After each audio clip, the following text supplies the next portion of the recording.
বাড়িতে হঠাৎ গেস্ট এলে চটজলদি বানিয়ে ফেলুন লুচি আর আলু মরিচ তরকারি।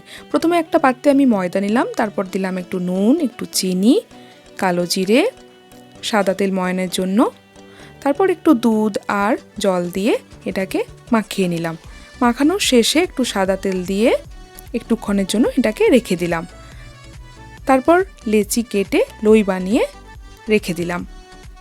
ওদিকে প্রেসারে চৌকো করে কাটা আলু, জল আর নুন দিয়ে সেদ্ধ করে নিলাম। আর এদিকে ইন্ডাকশানে কড়াই চাপিয়ে দিয়ে দিলাম একটু ঘি,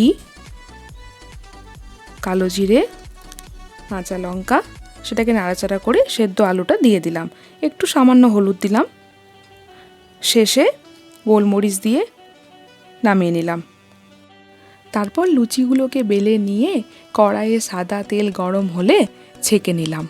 তাহলেই রেডি গরম গরম লুচি আর আলু মরিচ তরকারি। গেস্টদের পরিবেশন করুন, প্রশংসার দাবিদার হবেনই।